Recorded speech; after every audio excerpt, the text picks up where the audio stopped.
A mensagem de hoje tem 2 títulos, e o primeiro é a estátua de Nabucodonosor. Daniel 2:1.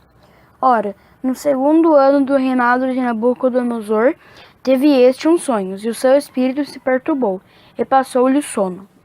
Então, Nabucodonosor, um rei da Babilônia, teve alguns sonhos, e isso perturbou ele e tirou o sono dele. Então, ele pediu para Daniel para interpretar esse sonho dele. Daniel 2:32. A cabeça daquela estátua era de ouro fino. Então, Daniel, por meio de Deus, começou a interpretar o sonho de Nabucodonosor. E ele começou falando que ele tinha sonhado com uma estátua e que a cabeça dessa estátua era de ouro fino. E essa cabeça de ouro representa a Babilônia. A cabeça porque a Babilônia era inteligente e o ouro porque ela era rica. Daniel 2:32. O seu peito e os seus braços de prata. Então, o peito e os braços eram de prata, que representa a Medo-Pérsia, e 2 braços, porque é o reino Médio e o reino Persa, e porque eles eram fortes. Daniel 2:32. O seu ventre e as suas coxas de cobre. Então, o ventre e as coxas de cobre representavam Grécia, e o cobre porque as armas dos gregos eram feitas de cobre. Daniel 2:33. As pernas de ferro. Então, as pernas de ferro representavam Roma, que Roma foi o reino mais forte desses 4. E o ferro também é o material mais forte desses 4. Daniel 2:33. Os seus pés em parte de ferro e em parte de barro. Então, esses pés em parte de ferro e em parte de barro representam os 10 reinos em que Roma se dividiu quando ela foi destruída. Daniel 2:34. Estavas vendo isto quando uma pedra foi cortada sem mão, a qual feriu a estátua nos pés de ferro e de barro, e os esmiuçou. Isso representa o reino de Jesus, que quando ele voltar, vai destruir todos os reinos e só vai sobrar o dele. O segundo título é Os Animais que Sobem do Mar. Então, Deus também deu uma oportunidade para Daniel ver o futuro dos impérios na humanidade, igual ele deu para Nabucodonosor. Só que para Daniel ele deu em forma de animais subindo do mar. Daniel 7:4. O primeiro era como um leão, e tinha asas de águia. Eu olhei até que lhe foram arrancadas as asas, e foi levantado da terra, e posto em pé como um homem, e foi-lhe dado um coração de homem.